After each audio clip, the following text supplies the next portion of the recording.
Show on the road. Good afternoon, everybody, and welcome to the afternoon session at this year's AusCERT 2017 Day 1.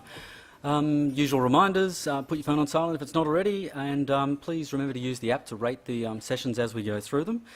This afternoon we have Chris Goettl from, where are we? Shavlik, well, not Shavlik anymore, now it's Avanti, since Avanti's been on their purchasing spree.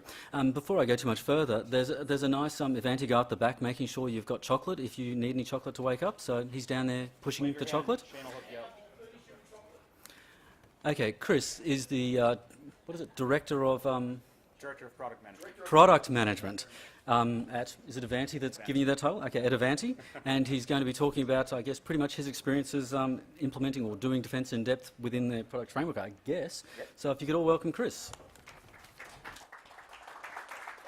Thanks, everyone. So I actually, the keynote this morning was actually quite funny because I was at RSA earlier this year. So when the Hack 5 team was showing what they were doing there, it brought back a very vivid memory. I was in the bathroom and just washing my hands and turned to walk away, and somebody taps me on the shoulder saying, "Was that your USB key there?" I'm like, "No." And no, I'm not going to take it. And like everybody in the vicinity had a really good laugh about that. But as soon as they told that story this morning, I was like, I saw one of those, and I caught him right outside as I was leaving the keynote this morning, and I was like, that was a hilarious story, and I just had to share that with him. And you know, I actually got to see one of them. And no, I was not one of the 62 that actually plugged one in. I left it there and walked away, because who would pick up a USB key at a security show, right? Yeah. So at Avanti, we the screen's not switched over yet. All right, there we go. We've got a combination of many different security products coming together. So Avanti's only been technically a company since January this year. But you may know us by many of our other brands: Landesk, AppSense, Shavlik, Heat Software. These four brands make up our security portfolio. We've got many different security solutions, and we're bringing those together to bring several best-of-breed solutions together in a defense-in-depth approach that we feel is superior in the marketplace. And we're going to talk a little bit about that today. So I'm going to start by talking about some of the trends out there. So you can see there's definitely an upward trend of the different types of threats. These things never seem to go down. They always keep on going up.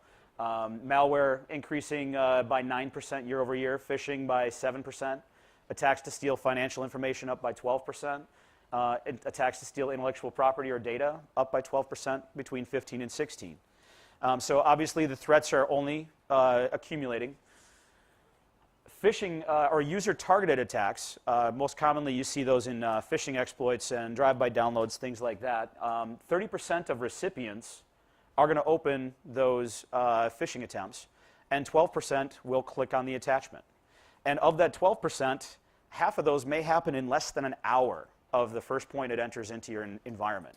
By the time IT hears about it, chances are somebody has already clicked on that malicious link or attachment, and something may already be in your environment. So this, I feel that this Dilbert strip here really captures the nature of phishing very well. It's not a matter of how many people don't click. It's just a statistical challenge to find that one that will. So if I find 10 people in your organization's email addresses, and I set up a very nice, polished phishing scam, I've got almost a 90% chance that one of those 10 is going to click on that attachment or that link. That's the reality we face today, and some of the challenges that we have to protect against. So quite a number of cyber attacks will start with a phishing email. A very recent one that we're all painfully aware of in the last couple of weeks here, WannaCry. There were a lot of different groups that were confused as to how did WannaCry really get into an environment. And no, it wasn't through the SMB exploit that it first got into most environments. It was through other types of attacks, like a phishing scam, a malicious link. In fact, at Avanti, we found 5 attempts to use the DocuSign phishing attempt to get into our environment. So our Proofpoint system blocked 5 different attempts for that particular phishing exploit to try to get in and bring WannaCry into our environment. So phishing is, again, one of those challenges that we all have to face. Now, when it comes to vulnerabilities, if you look at how quickly they might be exploited, 50% of the vulnerabilities that will be exploited in the lifetime of that vulnerability will have already been exploited within the first 2 to 4 weeks of release from the vendor. By the time we get to 40 to 60 days, 90% of the exploits that are going to happen, so if we say there's 100 exploits out there and 10 of those are going to get exploited in the history of these 100 vulnerabilities, by the time we get to 40 to 60 days, 9 of 10 of those have already been exploited. The biggest challenge for that is the average enterprise may take up to 120 days to put that patch in place. Again, going back to the example of WannaCry, the SMB update, MS17010, was out for 3 months, 3 patch cycles, that we had the opportunity to put that in place, and still we had a global impact because of a wormable attack that was able to exploit that vulnerability. So you could see that a lot of companies still struggle to keep up with some of these basic challenges. One of the things that we do at Ivanti, we actually do a lot around Patch Tuesday, but we don't just talk about patching. Patching is one part of that, but again, back to that layered approach, we like to look at this from a few different angles. What this is representing is back in 2015, we were trying to portray why just using SCCM or WSUS wouldn't be enough. If you look at the vulnerabilities being resolved out there in 2015, Apple actually resolved more vulnerabilities throughout the year than Microsoft did. Cisco, Oracle, Adobe, these companies all have products within almost all your environments. And there's a lot of vulnerabilities that they were plugging. In 2016, if you look at this, you've got many of the names shuffled around there. Oracle jumped up to the top of the list. Google was plugging a number of vulnerabilities there. Adobe was still in the top 5. They have obviously got a lot of vulnerabilities. I don't know, the Flash player is kind of somewhat vulnerable. So there's a lot of challenges out there, and you got to be thinking about more than just one platform, more than just one vendor worth of updates. Getting down a layer deeper, this is the top 10 products by total number of vulnerabilities that were resolved in 2016. And you can see in this list, there's actually very few, you don't see Windows in here at all, the Windows OS. You actually see a bunch of Linux distributions. So we're seeing a shift right now where a lot of focus from the security researchers and a lot of focus from the black hat side of the world, the malicious attempts, are focusing a lot more attention on the Linux side.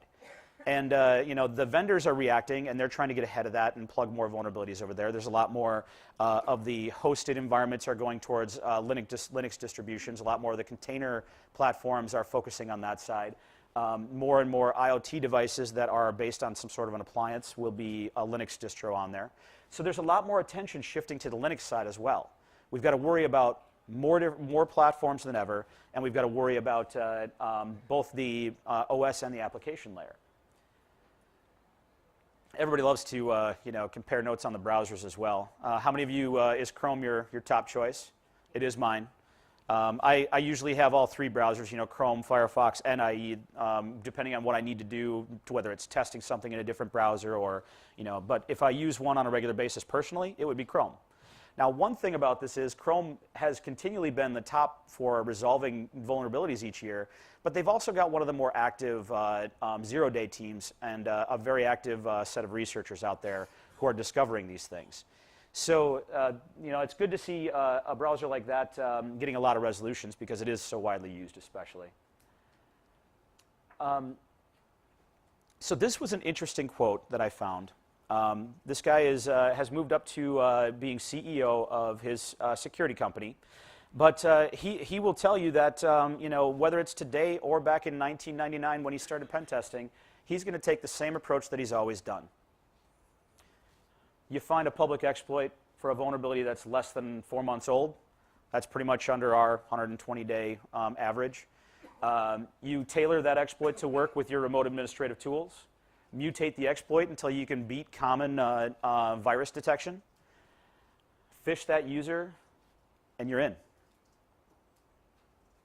It's a pretty rinse and repeat process, and it's still as easy to do today for these pen testers as it was back in 1999. So how do we start to combat a challenge like this? A number of risks still increasing. The number of platforms that we have to deal with, the number of applications we have to deal with still growing. Yet we're still getting beat by the same pattern now as we did back in 1999. Fileless attacks, another new spin.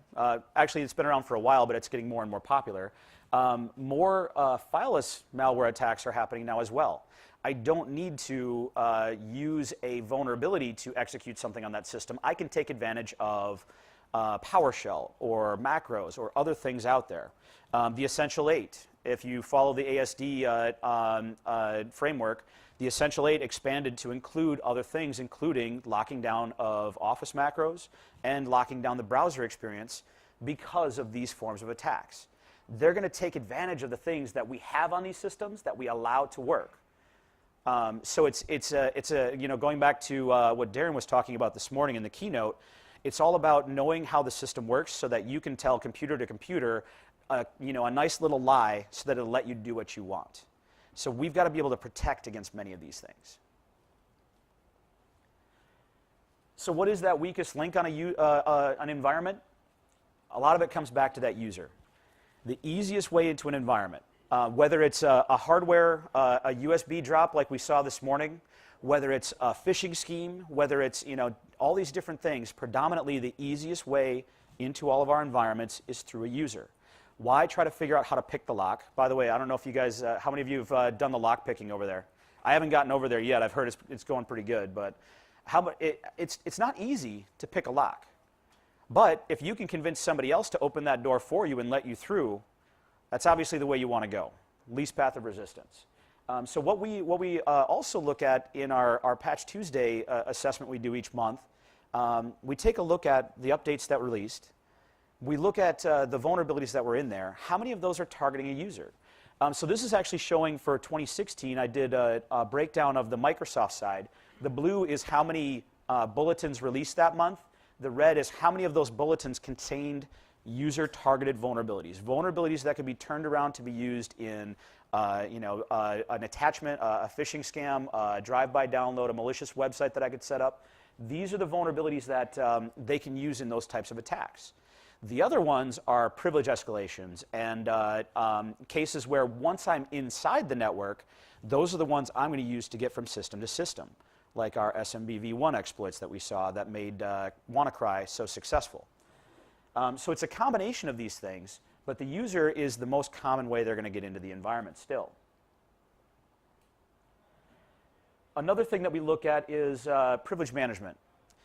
If you look in a lot of cases you have to dig down in the Microsoft documentation to get down to this level, you can figure out which vulnerabilities can be mitigated by having proper privilege management in place. This means that if the attacker exploits this vulnerability, they're only going to gain equal rights to the user whose session got exploited. If I've got privilege management in place and I'm using least privilege, I'm locking things down, that attacker now has to utilize a privilege escalation or some other form of attack to be able to get further into that environment. Privilege management helps us reduce that pivot, that lateral movement within an organization. So again, it's a very important layer to add on here. And you can see there's still a number of these that if you just had reduced user privileges, the impact of a lot of these types of attacks would be reduced fairly significantly. So this is some of the things that we put together to help people understand you're not just patching each month, you're actually plugging the other attack vectors that are out there, and when you can't patch, you know which other security controls will help you mitigate the risk of those updates that you might not be able to do. So patching in our world is a lot more about, it's about pushing the update out, but it's also about when you have an exception, what else have you done to ensure that you've mitigated or eliminated that threat. So there's a lot of shifts in the industry that's making our lives all very challenging. You know, there's the rise in cloud solutions. By the way, with that, you've given everybody the access to their email from anywhere. Many of you, if you've got a Salesforce out there, you're using a product by the same name, Salesforce. You've moved your CRM to the cloud. You may have moved many other solutions to the cloud. your user does not have to come onto the network. So how do you manage them? How do you make sure that you're still securing that device wherever it is, the same as when they're on premise? Because they're not going to be on the VPN anymore. You can't rely on momentary connectivity to maybe get a policy update or anything like that. So we need to react to those challenges. Mobility. We've got the ability to give people all sorts of different devices. Anybody in this room probably has anywhere from 2 to 4 devices with them right now. Your phone, your laptop, your smartwatch, many different things that you've got with you. How do we start to deal with these challenges? Artificial intelligence. We've got the ability now to get all of this data, bring it together in a way that we could start to learn from that and start to automate reaction to different risks as well. The Internet of Things, which there's a corresponding challenge on the other side here we'll talk about, the proliferation of all these different devices that if you look at a lot of the different research being done about securing those mobile devices, most of these vendors are not building these things with security in mind. So they're going to be presenting bigger and bigger challenges. Now, depending on who you talk to, by 2020, we're going to have anywhere between 50 billion and 200 billion IoT devices out in the wide world. It's a lot of devices out there. If you think that the Dyn attack was a fairly big DDoS attack, think about a world where there's that many more devices that could potentially be turned against us in bad ways. So there's a lot of growing challenges. Open source is making a big push once again. There's a lot of, especially with the use of containerization, IoT devices are taking advantage of it quite a bit. There's a lot of different initiatives where open source is making a huge push again and showing up more and more in your environments. And that also presents some risks. Is that open source project getting the attention it needs from a research perspective? Are there people diligently writing secure code? Are there people who are identifying problems in that code and fixing them? So today we've got less control over our data and devices than we've ever had. In most cases, how many of you are dealing with an environment where the user gets to bring their own? It's pretty common now, but there's a lot of government here, so in most cases that usually the numbers go down there, which is good. You guys are a little bit safer from that one. But you got a lot of data, able to get in and out of the environment as well. Again, with all these, you can get Dropbox and OneDrive and all these other things. Where's your data going? What devices could it be on? How are those devices getting secured? Networks are more and less secure. I may have better technology defending my network than ever before, but I've got more users with admin rights. I've got more devices that can go outside of that network, get infected, and bring something back in around all of those sophisticated perimeter devices. And when that happens, if you've got an exploit that gets in there that can spread quickly like WannaCry did, all those perimeter devices really didn't do much good at that point because we allowed a user to bring something in with them. The world of insecure things. I love this phrase. All those devices out there that your coffee maker, your toaster, your refrigerator, your light bulbs, your whatever else it might be. No security in mind when they're doing this. The ability for somebody to possibly take advantage of those things. How many of these are on your network today? Where are they? Can you identify them? Can you lock them down? Can you segregate them from the rest of the network and just say any IoT device that's not managed goes over here and it's in the Wild West and we're going to keep everything managed over here and a clear separation between those. So there's going to be a lot of challenges with IoT devices that we're just starting to come to realize. In a lot of cases, there's and this is in the frame of reference of like the U.S. side. Sorry, I'm from the U.S. Don't hold it against me. There's a lot of times when government may come in to help bail people out. Well, this is becoming such a growing problem that even governments won't be able to help us bail ourselves out with the risks that are growing over time here. The private sector needs to come into the rescue this time. And then security is becoming both a risk and an opportunity. There's as many issues coming up that are bigger risks for us than ever before, but there's also opportunities for us to change what we're doing, to improve what we're doing, and turn some of those challenges around and find some successes there. So getting into WannaCry a little bit more, this was, I would say, the biggest success and also at the same time one of the worst failures from ransomware that we've ever seen. Success as in it's spread further than any ransomware attack has ever done. Failure as in I think the net total that I saw last was 98,000 US that group was able to actually accumulate from ransoms paid. So this thing was successful at a level that nobody anticipated. It was a terrible impact, especially for the NHS in the UK. It was a horrible day for them as they started to combat this, and even the few days after that where they were really starting to fight back and try to get this under control were terrible for them. Many other companies experienced the same thing. We just didn't see them as prevalently in the headlines. First launched on the 12th, and by the end of the first day, 230,000 systems across 150 countries worldwide. That's really scary. Had worm-like capabilities, took advantage of the Eternal Blue SMB v1 vulnerabilities that were plugged by MS17010. It's great to hear, there were a number of our customers who came by the booth saying, yeah, we were down to just, when that hit, we only had like a handful of systems that we had to go and like double check and make sure that patch got pushed, but they were mostly in place. There were a lot of companies out there, especially those who had to run XP in 2003 past its life, where things got hit even harder. And that's why if you see some of the heat maps looking at where it was hit worse, you're going to see a lot of it in China, Russia, India, a lot of places where either between bootleg software or just not moving forward onto new platforms, they've got a more high percentage of those systems than anywhere else. The first entry point with that was still commonly a phishing attempt.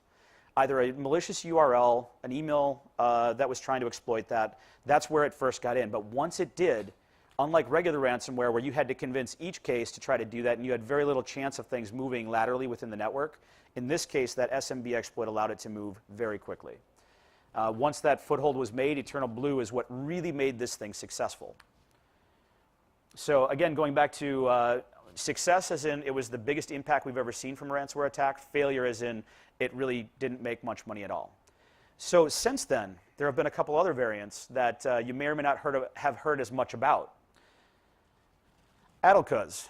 This is a botnet, and it's the first botnet in a while that's done this, but it was mining virtual currency, Monero, which is a similar technology to Bitcoin.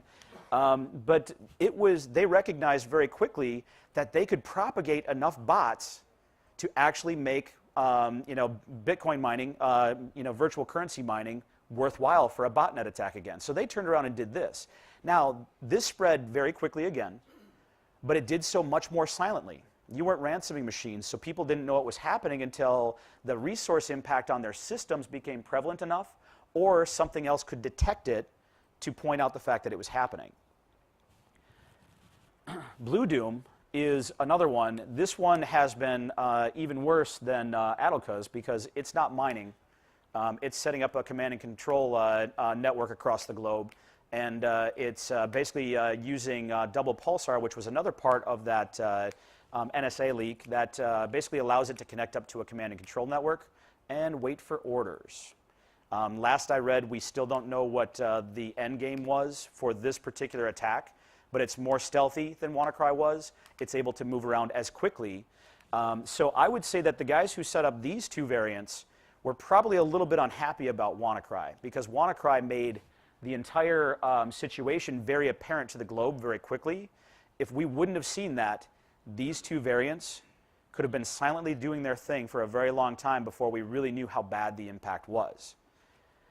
The reason I bring this up, though, is this could have been avoided. And it's quite simple how this could have been avoided. It's some of the most boring security controls out there, the ones that we don't like to talk about because they're not the sexy new toy you see at the security events. It's not the shiny new technology that everybody wants to talk about. It comes down to the foundational measures that if you look at any of the security frameworks out there, they prioritize these at the top. So talking a little bit about our security strategy at Ivanti, we took a survey of 100 CIOs and CSOs, and there were some interesting things to say there. The first one here, nope, apparently that had an auto adjust. We have to tear down traditional view of what an IT operations entity is and what a security entity is.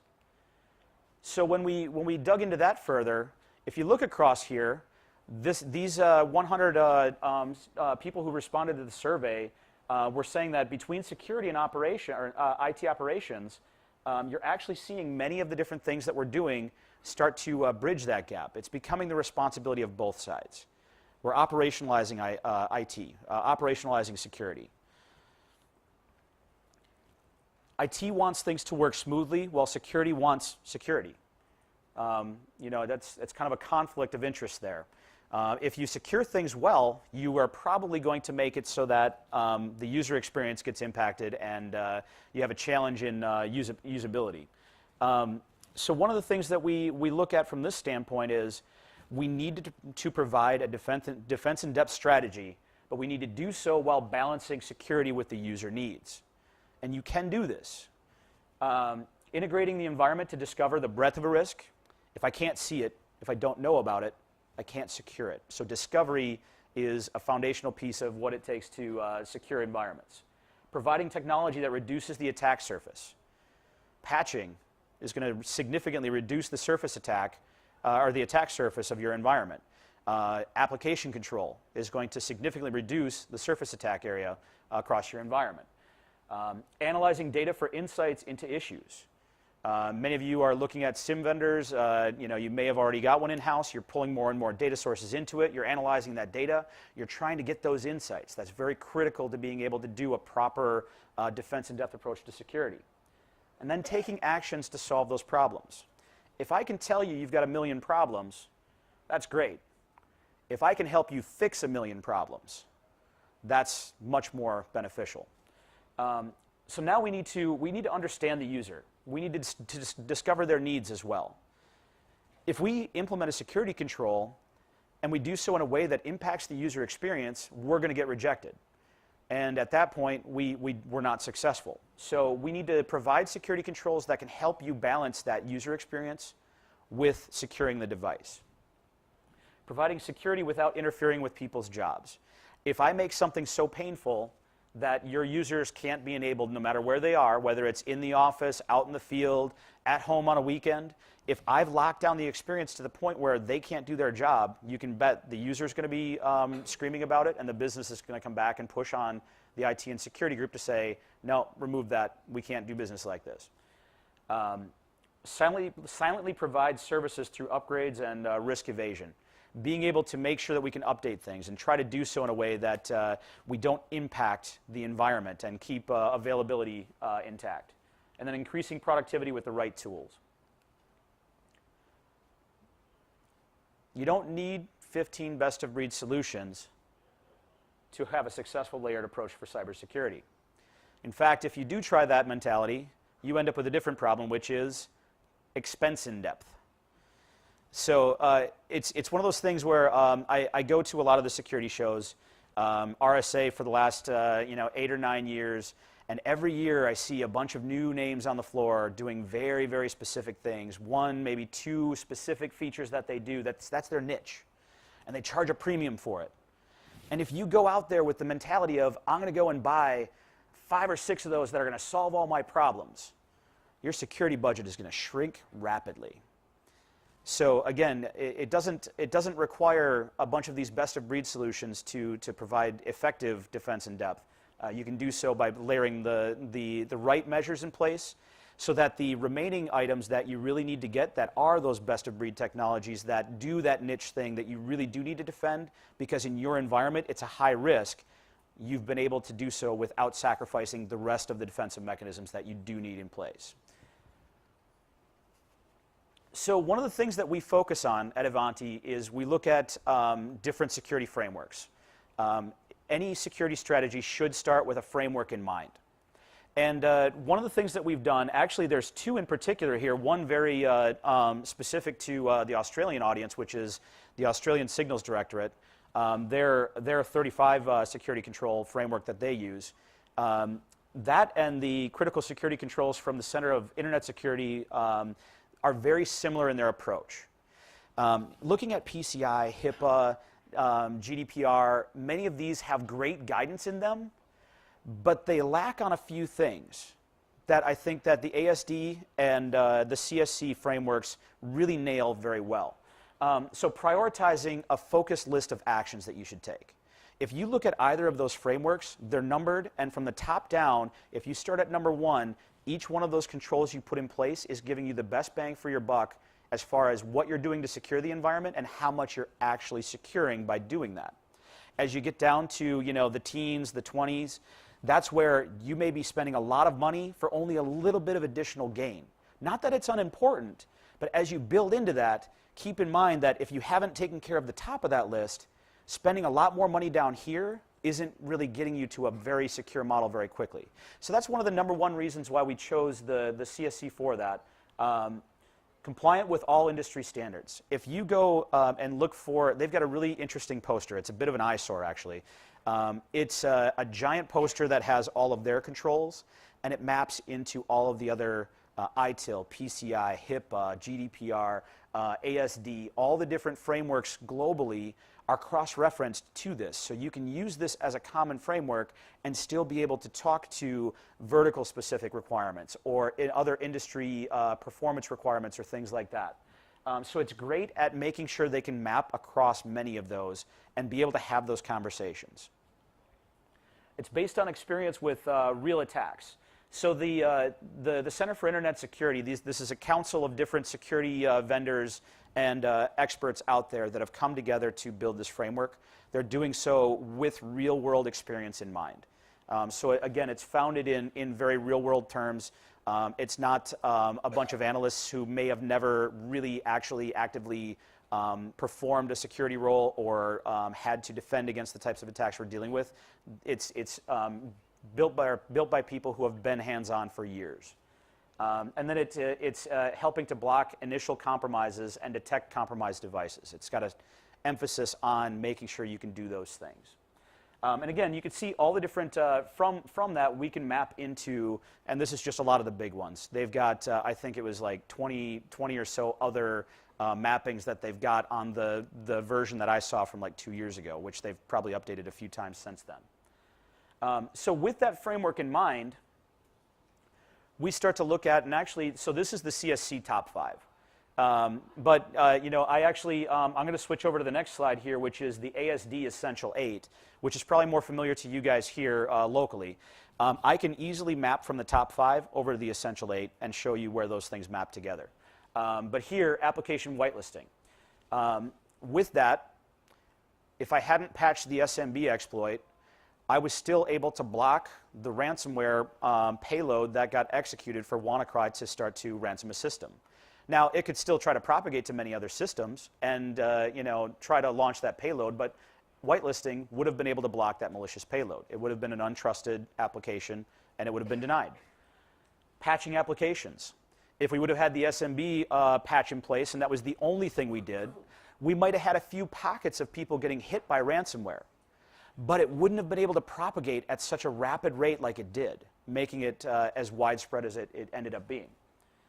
Now, 2 of the other additions to this with the Essential 8 that I did want to bring up here, to prevent malware from running, you want to disable untrusted Office macros. Again, this is one of those things where over time, we may have had a hard line about that before, but many companies out there are starting to allow more and more of those things going forward. And again, we're exposing ourselves to more and more risk there. And then user application hardening, making sure that your browsers are up to date, making sure that applications like Adobe and Java and other plugins that can be in the browser that are highly exploitable are also plugged. Plugging those paths that somebody can use to target a user to get into your environment. So just the first 4 of the Essential 8 here, those being in place, WannaCry probably would not have gotten a foothold on any of your systems, just by doing those. Limiting the extent of an incident and being able to recover data. Restricting admin privileges. If somebody gets onto a system, there's no better way to slow them down than to reduce their tool set. If they've got access to command shells, if they've got access to be a full administrator, to create accounts, to do other things like that, they're going to be able to pivot and move throughout your environment more effectively. If we reduce those privileges, we will slow them down and reduce the number of things that they can effectively do. Patching the OS. Again, it's again one of those things that if we don't patch the OS, that's where a lot of the worm-like spreads that we've seen over the many years here, if you guys remember Conficker or other ones like Blaster and Sasser, what made all of those very successful were typically OS-level exploits that allowed them to move quickly through protocols throughout the network very, very rapidly. Multi-factor authentication and daily backups of important data. These are the only two of the Essential 8 that Ivanti doesn't do with our products today. They're still very important. We actually use both of those technologies within Ivanti, and I can tell you who those vendors are that we use ourselves. They're very important to be able to, if somebody's system, an account does get hacked, if you've got two-factor in place, it's limited what they could do with that. If a system did get ransomed, being able to restore that and restore that data very quickly is your recovery. So those two additions to the Essential 8 are still very important, and we do encourage, obviously, the use of those as well. So this is going back to kind of our high-level vision. To have an effective security program, you've got to be able to understand the problem. If I can't see it, if I don't know about it, I can't secure it. I've got to be able to protect that system. I've got to be able to put different defensive mechanisms in place to reduce the number of ways that somebody could try to attack that system. I need to be able to detect issues as they're occurring, and I need to be able to respond to those. So this is just kind of talking about our ecosystem of our products here. You see there's 3 red bars there. These are the foundation and pillars of our security strategy. Any of our security products have a foundational level of being able to discover your environment. And again, that comes back to if I can't see it, if I don't know about it, I can't secure it. If a device comes onto my network and I can't tell, then that device is a security risk. So being able to discover in a number of different ways is critically important to building a good security program. Providing insight. So whether it's a SIM, whether it's, we have a solution within our portfolio called extraction that can bring together multiple data silos. You need to be able to bring this information together effectively and be able to start to connect those dots, find the issues that are going on. Even if you don't know exactly what's going on, bubble that up to the surface so you could say, well, that's odd, let's dig in deeper and try to find out what's going on. If you get those insights, you could start to respond to these risks as they happen and even prevent them before they happen. And then again, coming back to that take action. If I give you the information about a million different security issues in your environment, great. But then how are you going to take care of those? If I then give you the ability to take action and resolve those, that's where things get a lot more interesting. Patch and vulnerability management. This is kind of a foundation of our security products. Application and privilege management. That's where a lot of our customers will tend to enter in at one of those 2 levels and mature up from there. The secure management side, this is when you get into one of our full endpoint security stacks. The ability to bring in patch management, application control, privilege management, device control, memory injection protection, integration with industry-leading AV vendors, all in one endpoint security solution. And then we get up into the security program management. This is where one of the advantages we have as Ivanti is we've got asset management solutions. We've got service management solutions. We've got UEM solutions that allow us to expand beyond just the security level. We can start to respond to using our other feature sets and allow you to react more quickly.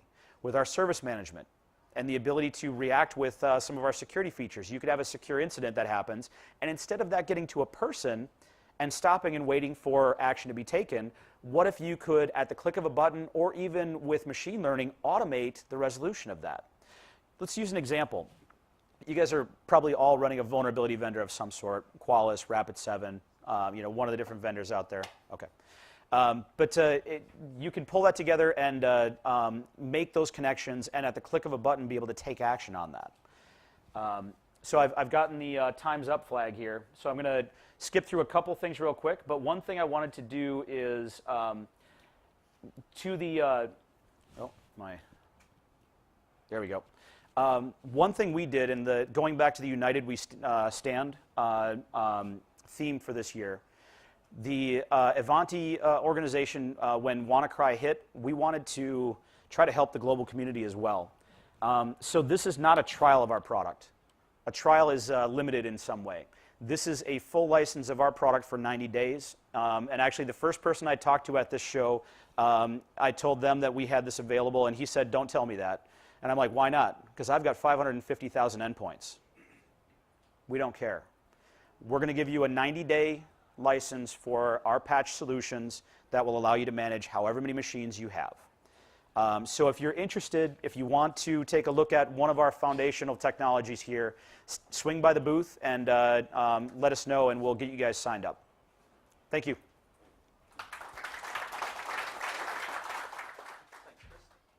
Thank you. So everybody, the next session starts in about 3 minutes, so if you want to change rooms, you might need to hurry. Sorry about that. I tried to make it clear, but yeah.